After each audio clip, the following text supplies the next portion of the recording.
É aberta oficialmente a campanha de registro nominal de trabalhadores 2000 membros da mesma família. Angola, boa tarde. A informação sobre o que acontece no país e no resto do mundo, agora no Hoje Notícias.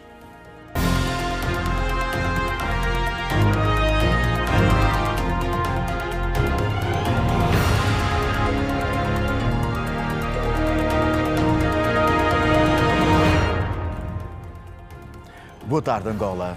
O Tribunal Constitucional realiza a cerimónia de jubilação das juízas conselheiras Maria Conceição Sango e Josefa dos Santos Neto. E ainda na mesma atividade acontece a apresentação pública das novas juízas conselheiras Amélia Augusto Varela e Emília Margarete Moraes Cassengo. O detalhe desta informação é com o jornalista Alberto Capitão. Capitão, boa tarde. É consigo.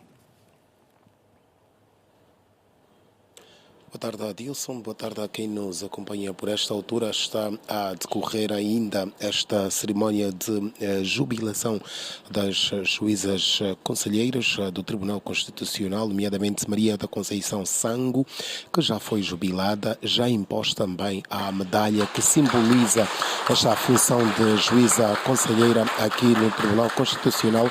E agora é a vez da juíza Josefa Neto fazer também esta passagem de testemunho à nova juíza conselheira do Tribunal Constitucional. Falo de Emiliana Margarete Nanga Covia. Primeiro foi a vez da juíza Maria da Conceição Sango fazer a passagem de testemunho para a nova juíza conselheira do Tribunal Constitucional. Refiro-me a Amélia Augusto Varela, que já foi então empossada ontem pelo Presidente da República e aqui também na sede do Tribunal Constitucional.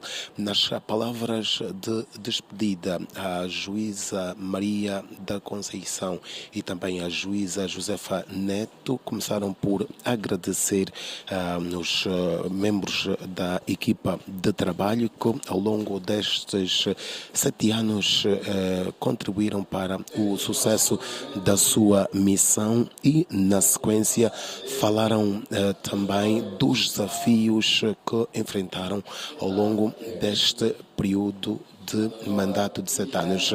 Eu devo aqui sublinhar que, além de concluir o seu mandato de 7 anos, a juíza Josefa Neto deixa também esta Casa do Direito por também limite de idade, já que completou recentemente 70 anos e já não pode continuar. Aliás, também os juízes do Tribunal Constitucional têm 7 anos de mandato não renovável.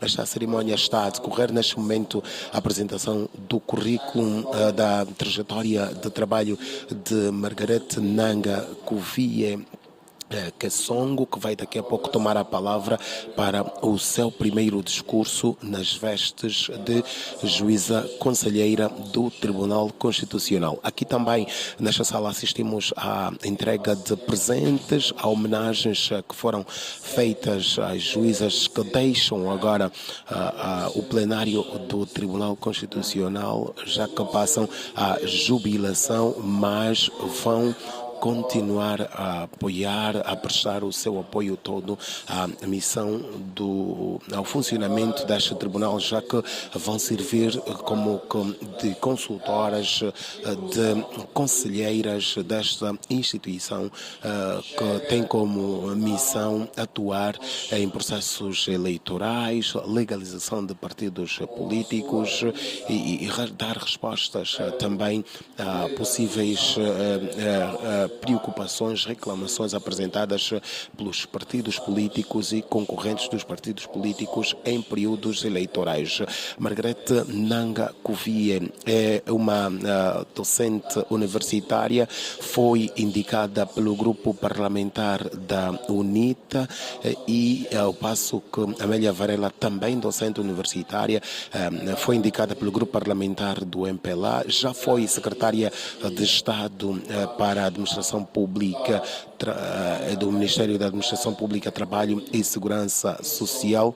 Margarete Nanga Covia que Songo vai tomar agora a palavra para esta sua primeira intervenção nas vestes de juíza conselheira do Tribunal Constitucional, num momento que servirá para claramente demonstrar aqui o comprometimento, já que nestes primeiros discursos, normalmente as pessoas indicadas prometem cumprir rigorosamente a missão que lhes é incumbida. Vamos, desta forma, então, colocar um ponto final ao nosso apontamento em direto, com a promessa de voltarmos em próximos espaços de informação da Rede Girassol para mais detalhes desta cerimónia, primeiro de apresentação das novas juízas conselheiras do Tribunal Constitucional e depois de jubilação das juízas Maria Sango e também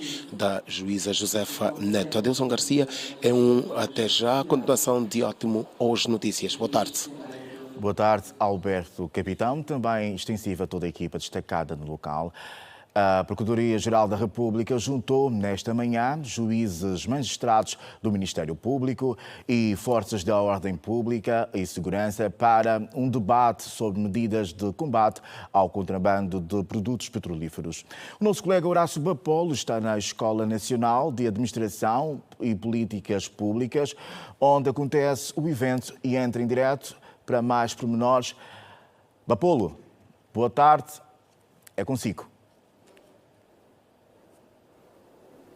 Viva, muito boa tarde, Adilson Garcia. 770.425 litros de combustível é a quantidade que foi apreendida desde janeiro de 2024 a março deste ano de combustível a nível do país. Esse dado foi avançado esta manhã mesmo pelo comandante da Polícia Nacional no Zaire, aqui na Escola Nacional da Administração e Políticas Públicas, onde acontece este evento realizado pela Procuradoria-Geral da República. Sob o tema, o combate ao contrabando de produtos petrolíferos, que é o tema que juntou aqui magistrados do Ministério Público, procuradores e também agentes da Força da Ordem e Segurança Nacional. O discurso de abertura foi feito pelo vice-procurador-geral da República e procurador militar Filomeno Benedito, que avançou aqui dados sobre a participação de agentes públicos nestes crimes de contrabando de combustível. Está aqui mesmo comigo o vice-procurador-geral da República e procurador militar Filomeno Benedito. Muito boa tarde. Qual é o estado atual dos crimes de contrabando de combustível a nível do país? O Ministério Público continua a trabalhar, né, nos processos que lhe são remetidos pela polícia e pelos os vários órgãos, né, no sentido de os dar tratamento. Esses processos são tratados e remetidos ao tribunal para o devido julgamento. Na prática, afinal, quem está envolvido? Quais são os que estão envolvidos nestes casos, nestes crimes? São vários agentes, né? Há funcionários públicos, já há cidadãos comuns que também contribuem às redes criminosas que atuam no contrabando de combustível. Okay. É um fenómeno complexo. O que é que se deve fazer para mitigar estes casos? É um combate cerrado, né? Sensibilizar a comunidade, o cidadão, no sentido de participar no combate ao tráfico de combustível. O que é que a Procuradoria-Geral da República tem estado a fazer relativamente a estes casos? É sensibilizar os cidadãos, aqueles que têm alguma influência no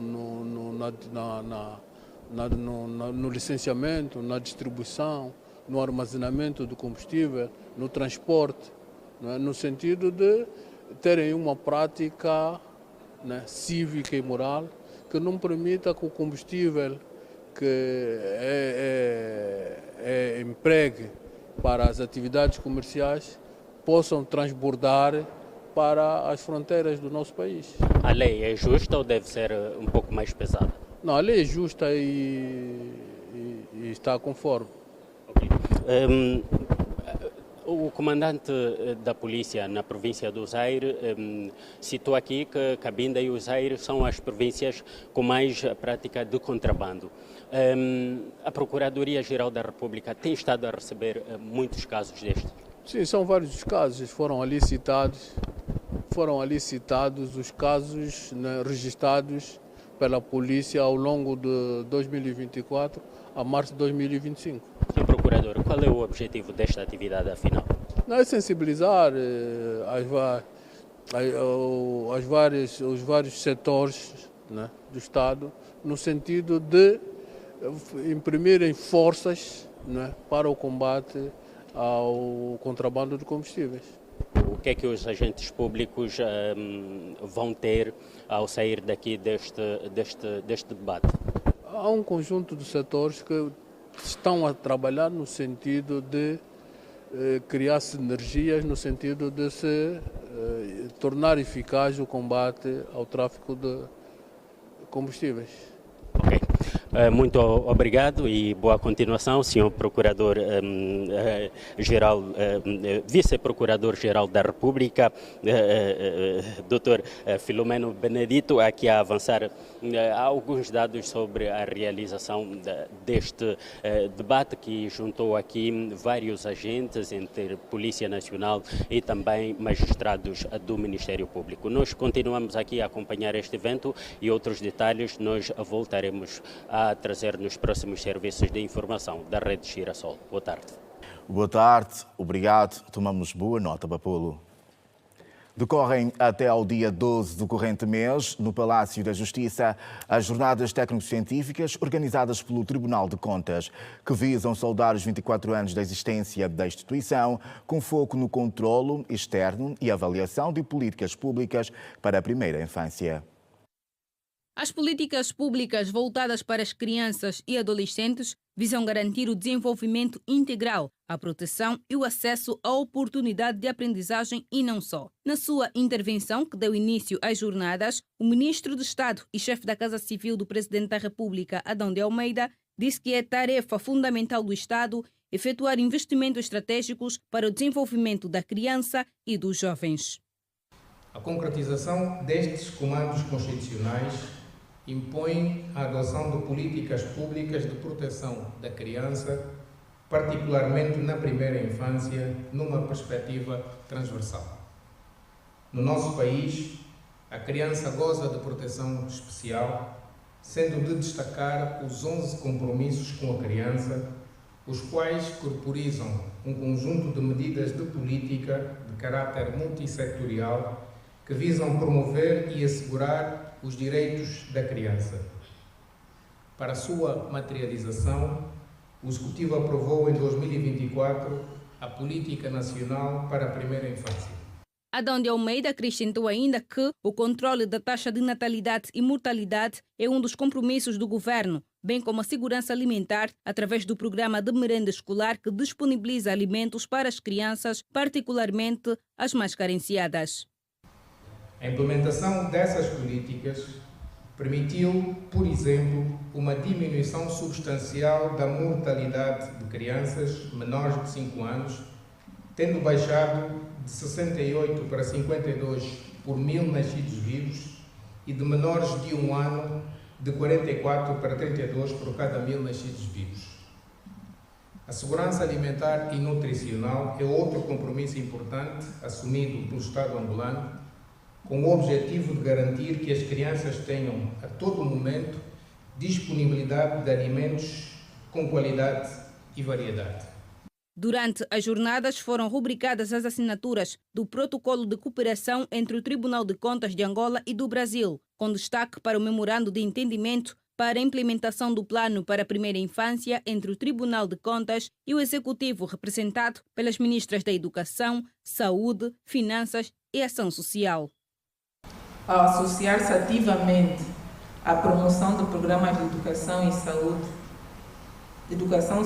e ação social para nossas crianças, o Tribunal de Contas reforça o seu papel preventivo promove a transparência e ajuda a assegurar a correta aplicação dos recursos públicos.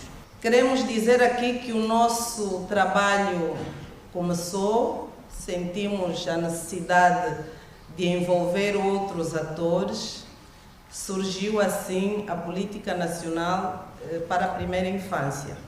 Se queremos ter cidadãos formados, cidadãos universalmente conhecedores dos seus direitos e dos seus deveres, é exatamente investir na primeira infância, ou seja, no subsistema de educação pré-escolar. A saúde vai apostar, no âmbito deste compromisso, na prevenção. Nós vamos trabalhar fundamentalmente na prevenção, mas também temos responsabilidades em garantir todos os aspectos ligados com a doença. O juiz conselheiro, presidente do Tribunal de Contas, Sebastião Gunza, falou da importância dos 24 anos de existência da instituição que dirige. No período pós-independência, no plano constitucional, a accountability surgiu como uma questão central no contexto da Lei Constitucional de 1975, que conferiu grande destaque à necessidade de serem tornados mais efetivos os seus mecanismos, apontados como um grande desafio para a consolidação e o aprimoramento da gestão da coisa pública e a qualidade democrática. Estiveram presentes no certame juízes do Tribunal Supremo, de Conta, Supremo Tribunal Militar, do Tribunal Constitucional, a Ministra do Trabalho e também Helder Pitagros, Procurador-Geral da República e representantes do Governo Central. O Ministério da Saúde comunica que nas últimas 24 horas foram notificados ao Centro de Processamento de Dados do Sistema de Vigilância Epidemiológica da Direção Nacional de Saúde Pública 197 casos de cólera, 191 na província de Benguela, 48 na província de Luanda, 16 na província do Kwanza Norte, 15 na província de Malange, 11 na província de Bengo, 9 na província de Icoli-Bengo, 2 na província do Uambo, 2 na província da Huila, 2 na província de Cabinda e 1 na província do Kwanza Sul. Nas últimas 24 horas foram registados 10 óbitos, 4 na província de Luanda, 3 na província de Benguela, 2 na província do Kwanza Norte e 1 na província do Icoli-Bengo. E nas últimas 24 horas também receberam-se alta 152 pessoas e atualmente estão internadas 1.031 pessoas. E nós seguimos. Da província de Benguela chegam informações que dão conta da existência de um bairro onde os cidadãos consomem água que vem diretamente do rio Cavaco. Na localidade das Duas já perderam a vida nesta semana devido ao surto de cólera. Ou seja, 2 pessoas perderam a vida esta semana devido à cólera.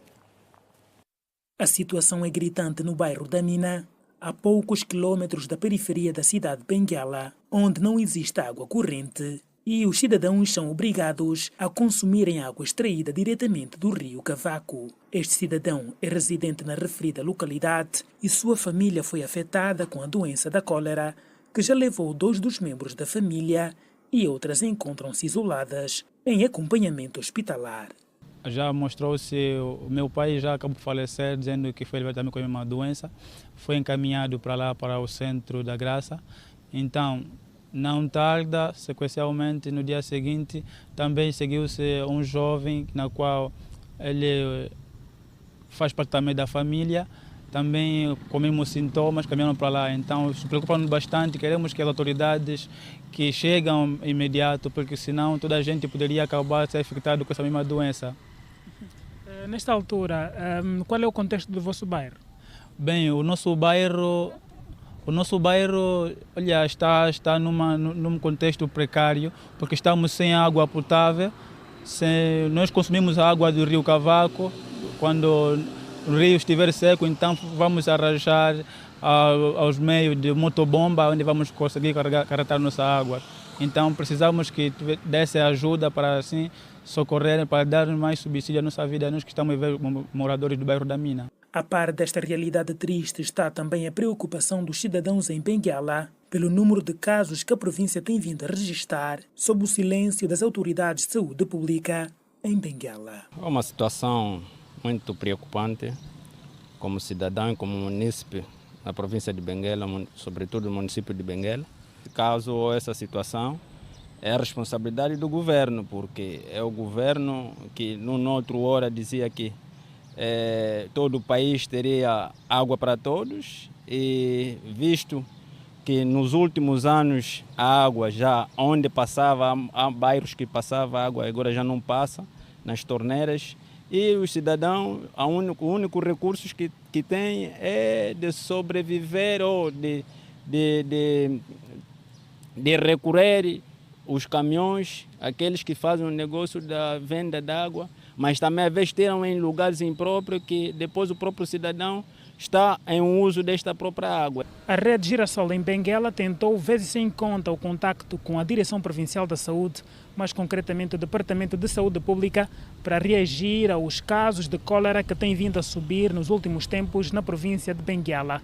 Entretanto, este departamento dá conta de que, para o efeito, é necessário uma certa autorização da Direção Provincial da Saúde. Informações em off ligadas ao Departamento de Saúde Pública no município de Benguela dá conta de que os trabalhos de sensibilização às comunidades têm estado a acontecer normalmente.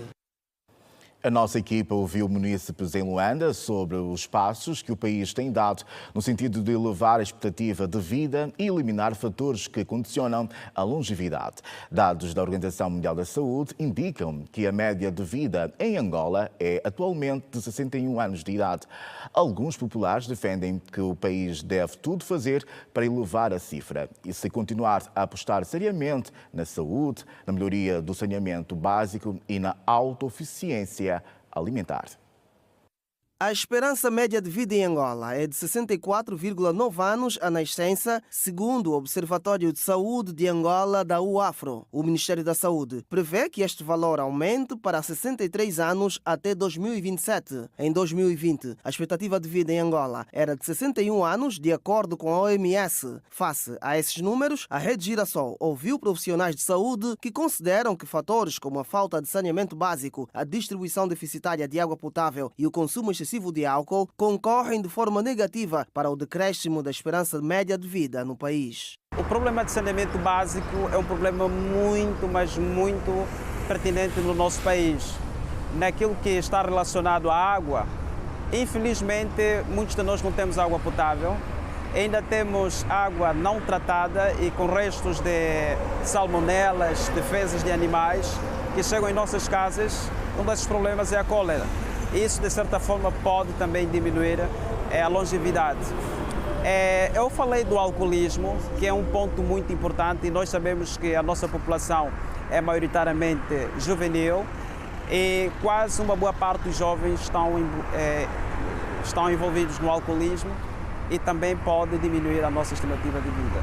A vida dos angolanos de 2018 para 2025 é precário, porque nós tínhamos que ver o indicador como direito à saúde, direito à habitação e direito normalmente à economia financeira.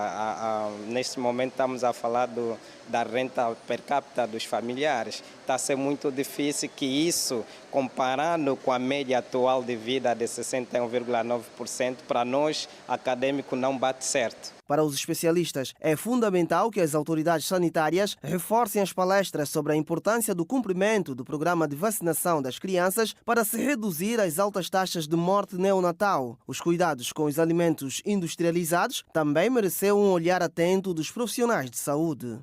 Hoje em dia, como temos muitas indústrias alimentares, vamos mais no que é nas comidas rápidas, mais conhecidas como fast food, e odiamos o que é os alimentos mais naturais. Também podemos perceber, desde o ponto de vista que hoje em dia a sociedade se justifica com o cansaço do serviço, preferem optar mais por estas comidas rápidas.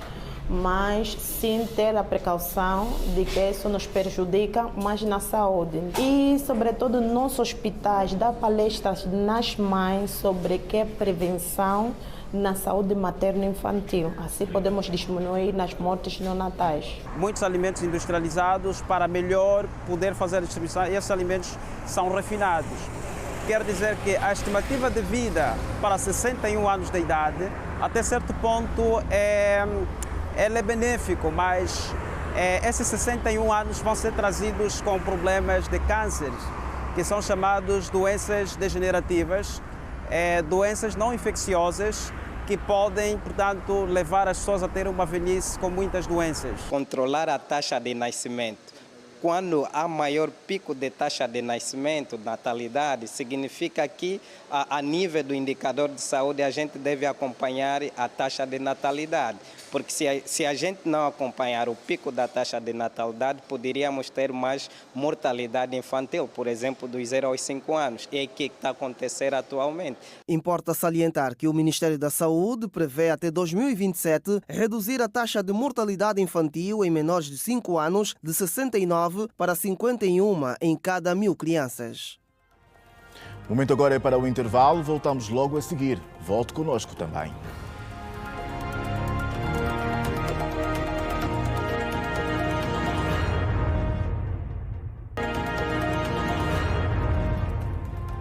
Vários votos de boa tarde, Angola. Esta é a segunda parte, sexta-feira, do Hoje Notícias. O coletivo das associações de camionistas de Angola apresenta hoje em Luanda a avaliação da situação laboral dos camionistas em Angola e efetua o anúncio da greve geral da classe. O nosso colega Simão João está a acompanhar a atividade e tem mais detalhes, vai desenvolver o assunto.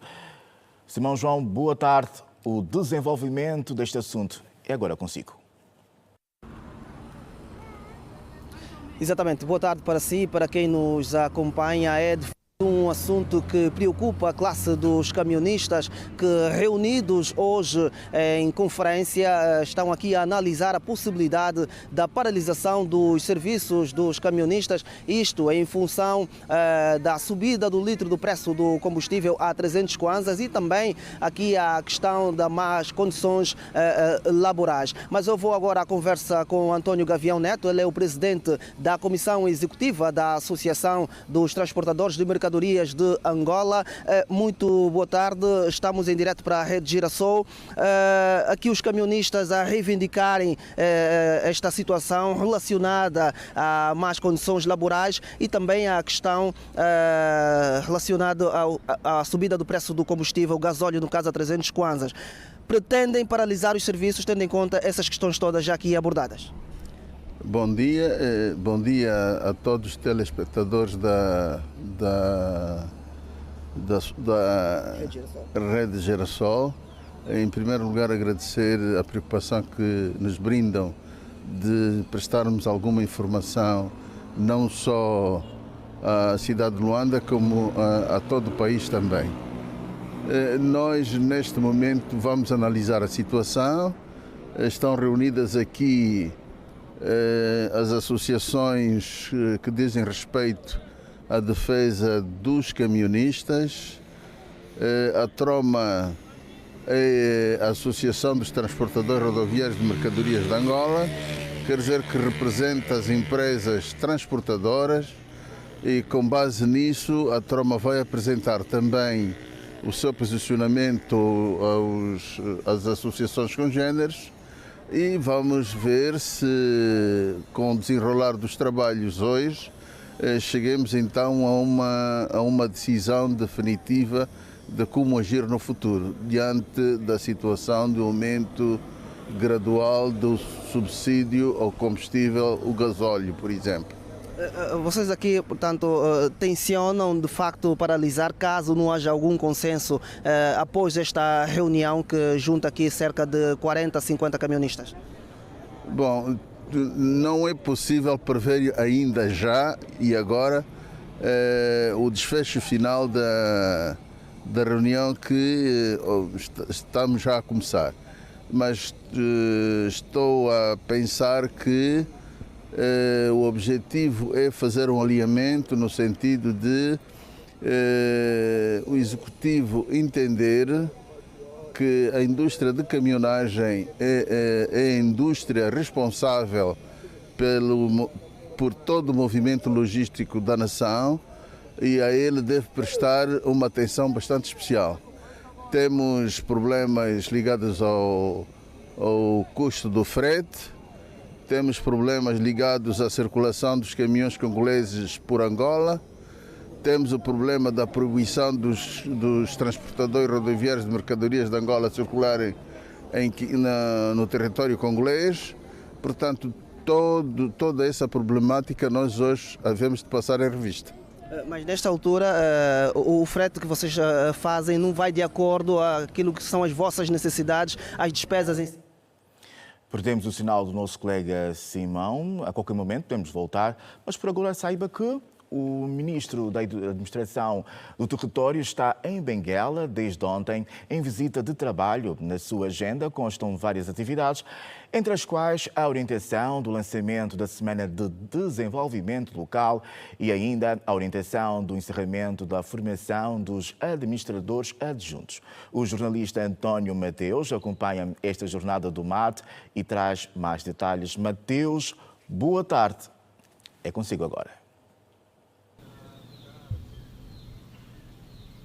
É verdade. Boa tarde para si e para os telespectadores da TV Girassol. Respondemos a partir da província de Benguela, onde se encontra o ministro da Administração do Território, Dionísio da Fonseca, para uma visita de trabalho.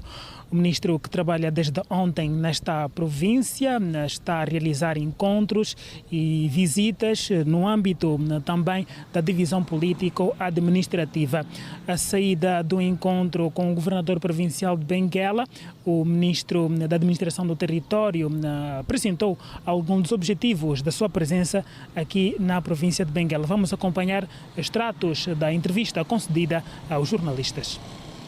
Aferir o grau de implementação da nova divisão político-administrativa na província de Benguela. Naturalmente, estando cá, vamos aproveitar para também desencadear duas ações que estão inscritas nas prioridades do Ministério da Administração do Território. Uma é a conclusão, portanto, o encerramento do ciclo de formação que temos estado a levar a cabo, voltados para os administradores municipais e os seus adjuntos. E a outra será o lançamento da Semana do Desenvolvimento Local. Portanto, que é uma iniciativa que se enquadra, portanto, no âmbito da celebração do Dia Africano da Descentralização e do Desenvolvimento Local, que se celebra a 10 de agosto. Coincide este ano com a celebração dos 50 anos da nossa independência e, portanto, é uma atividade que está também enquadrada no Programa Geral das Celebrações dos 50 anos da Independência Nacional. Queremos que esta semana seja comemorada com muitas atividades que hão de envolver os administradores municipais e as suas equipas. Nessa altura vamos realizar as primeiras jornadas técnicas e científicas do desenvolvimento local. Vamos realizar a feira e o Fórum dos Municípios e Cidades de Angola e vamos realizar a segunda edição do Prêmio Melhor Município de Angola. Aqui as palavras do ministro Dionísio da Fonseca, ministro da Administração do Território, que está em Benguela desde ontem para vários trabalhos. Realçar que o ministro reuniu-se com o governador provincial de Benguela nesta quinta-feira, onde constou da agenda a informação do governo provincial sobre o processo de implementação da nova divisão político-administrativa e ainda na apresentação dos limites fronteiriços entre o Dombe Grande e o município da Baía Farta. Nesta sexta-feira, o ministro vai orientar o encerramento da formação dirigida aos administradores, entre outras atividades que constam na agenda do ministro Dionísio da Fonseca, à província de Benguela. Esta é, de resto, uma informação que os caros telespectadores da TV Girassol vão acompanhar com outros pormenores nos próximos serviços de informação desta televisão. Por enquanto, ficam os abraços de Paula Cambonja nas imagens, a António Mateus. Boa tarde. Boa tarde a toda a equipa de Benguela e obrigado, tomamos boa nota. Agora, atualidade desportiva. O Petro de Luanda vai procurar arrebatar nesta sexta-feira, às 18 horas, no pavilhão principal da Cidadela Desportiva, em Luanda, a 15ª taça para a sua galeria, caso vença a final da edição 47 da Taça de Angola.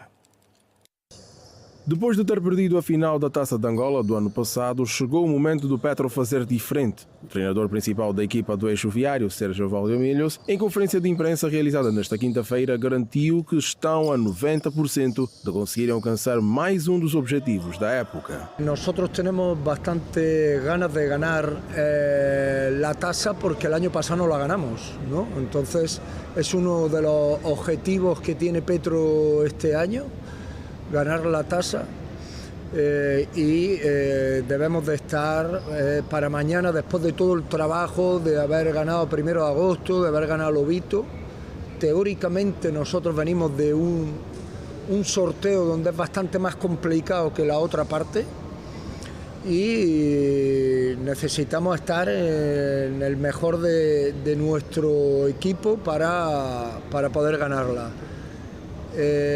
Lo segundo que tenemos que hacer es que creo que Vila no ha sido una casualidad el que haya llegado a la final, sino que fue ganando hasta de 29 puntos o 27, no recuerdo bien, pero ha ganado su segundo partido de una forma bastante contundente. Y creo que tenemos que tener mañana humildad y bastante respeto por el contrario.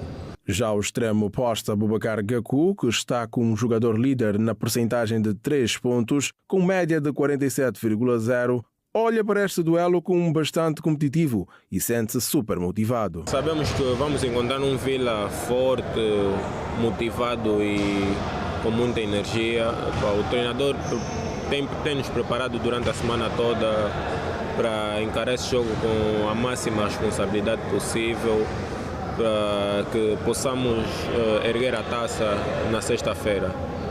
E quanto aos números, eu não tinha tipo conhecimento. Ontem a federação lançou aí os números e fiquei feliz porque realmente alguns trabalhos têm vindo à tona e hoje eu sou um dos líderes nas percentagens de 2 pontos e 3 pontos. Isso só me deixa mais motivado e faz com que eu treine mais vezes. O Petro de Luanda vai enfrentar a equipa que deixou para trás o atual campeão desta prova, o Interclube. Recordo que o clube do Eixo Viário, se vencer, vai levar para a sua galeria o 15º título da Taça de Angola. Já o Vila Clotilde pretende conquistar o seu primeiro título da Taça de Angola de basquetebol sénior masculino. O adversário é o Golias Petro de Luanda. A equipa do bairro Maclusso realizou nesta quinta-feira mais uma sessão de treino visando a forte e espinhosa missão de conquistar a segunda maior competição da bola ao cesto da nossa praça. O remodelado pavilhão do Vila Clotilde foi o palco de mais um dia de preparação para o duelo desta sexta-feira no pavilhão principal da Cidadela, em Luanda, às 18 horas. Os aspectos defensivos, ofensivos e as saídas rápidas com a bola foram alguns movimentos que foram trabalhados pelo coach Miller.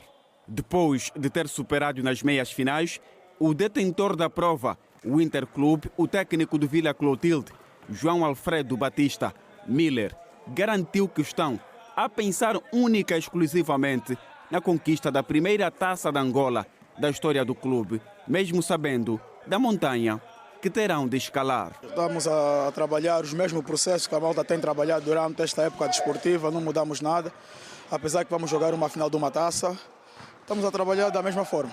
Toda equipa que chega numa final tem um único objetivo, que é vencer. Mesmo sabendo que é muito difícil, vai ser muito difícil, vamos jogar com uma equipa muito experiente, que é o Petro, uma equipa que está habituada a finais, está habituada a vencer taças, supertaças, campeonato. Nós, infelizmente, nós não chegamos a finais de campeonato nem de taça. Graças a Deus, deram-nos a oportunidade de estar numa final de taça. Então, qualquer um único objetivo, sendo só um jogo, é vencer. Recordo que o Vila Clotilde deixou pelo caminho a detentora da prova, o Interclube, depois de ter vencido o duelo da segunda mão das meias finais por 99-79, gordos 20 pontos de vantagem, superando a derrota da primeira mão por 12 pontos, 80-92. A Federação Angolana de Futebol, a FAF, reuniu a imprensa para abordar os primeiros 100 dias de gestão do novo elenco comandado, no caso, por Álvaro Simões. As questões mais badaladas são a continuidade ou não de Pedro Gonçalves no comando dos Palancas Negras e as exonerações de Artur Vilenga como diretor das Seleções Nacionais e Miller Gomes como diretor técnico da FAF. Alves Simões, presidente da Federação Angolana de Futebol, garantiu nesta sexta-feira, em conferência de imprensa dos primeiros 100 dias de mandato, que a Liga Angolana de Futebol arranca na próxima época desportiva. Liga de Futebol. Reunimos com os presidentes dos clubes e a ANCAF, definindo orientações para a realização da Assembleia Geral da ANCAF e renovação dos seus corpos gerentes para implementação da Liga de Futebol. Será uma prioridade para a próxima época. O governo da República Unida da Tanzânia anunciou a isenção de vistos em todos os passaportes nacionais da República de Angola. A referida medida entrou em vigor no dia 8 de abril de 2025, na sequência da visita de Estado de 72 horas a Angola de Samia Hassan, presidente da República Unida, a República de Angola e a República Unida da Tanzânia. A isenção de vistos para os cidadãos nacionais da República de Angola confere uma estadia de até 90 dias por ano em território tanzaniano para efeitos de turismo. Por agora é o momento para o segundo intervalo do dia. Por favor, volte connosco.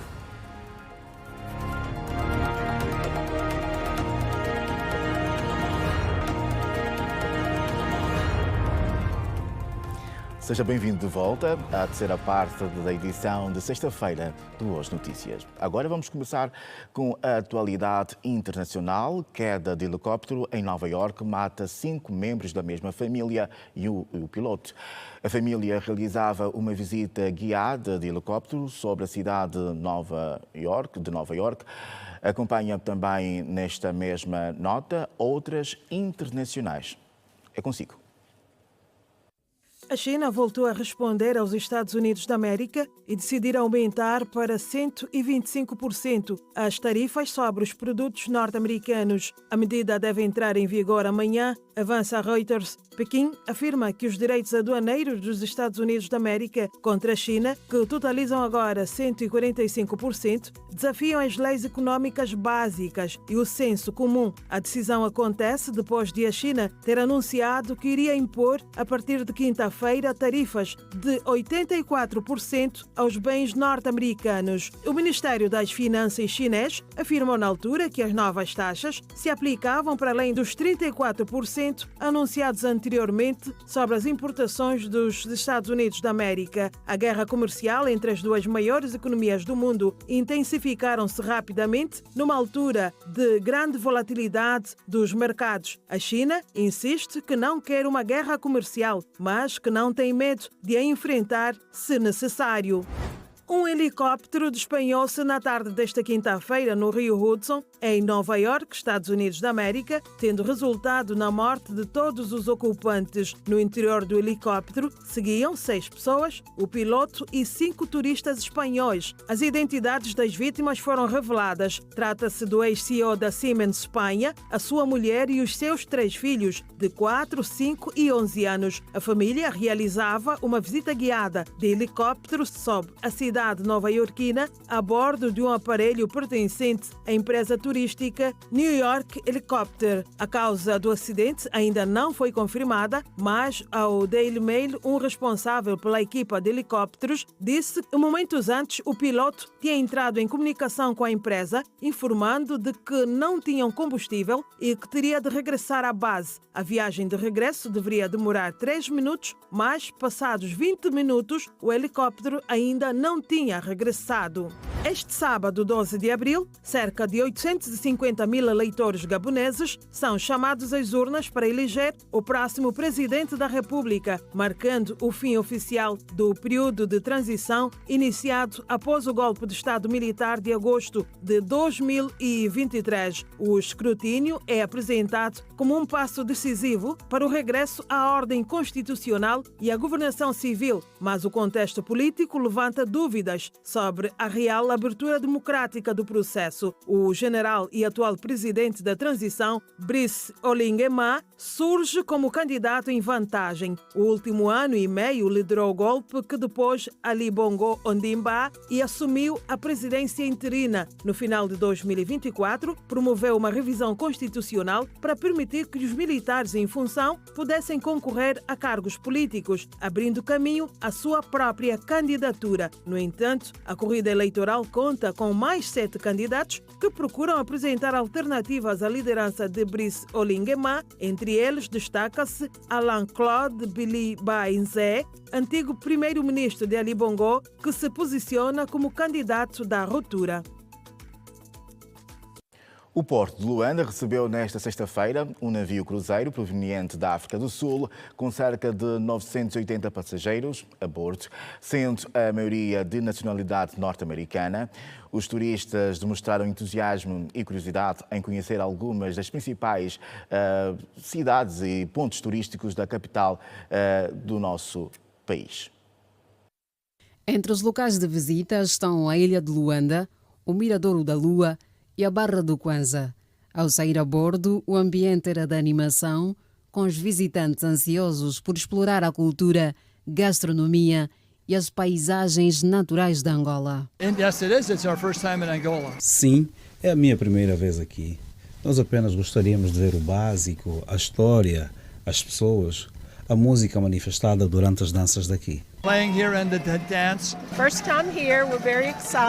Primeira vez aqui. Estou muito empolgada, vindo de um cruzeiro à volta do mundo e entusiasmada por pararmos aqui.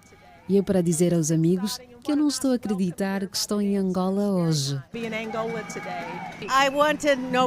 Eu gostaria de saber sobre a cultura das pessoas, o que as deixa feliz, suas danças e música. Segundo José Cabral, diretor-geral da Travel Gest, normalmente uma embarcação desta envergadura permanece no porto de Luanda até ao fim do dia. Vão hoje, durante o dia, fazer vários passeios turísticos na cidade, uns dentro da cidade, outros na Ilha de Luanda e também alguns que vão para Mirador da Lua e Barra do Kwanza. Ainda segundo a empresa, no sábado está prevista a chegada de mais um navio cruzeiro proveniente do Namibe. Já no dia 19 de abril, um novo embarque será feito no porto do Namibe, com chegada a Luanda prevista para o dia 21. Amanhã temos mais um que teve ontem no Namibe e que vai escalar amanhã aqui em Luanda.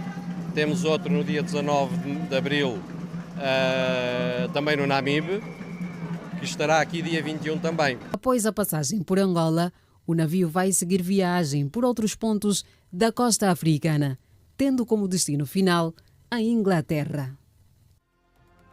Sejam todos bem-vindos à nossa terra. E assim estão contadas as principais notícias de Angola e do resto do mundo. Boa tarde, Angola. Fique bem. Até o nosso próximo encontro.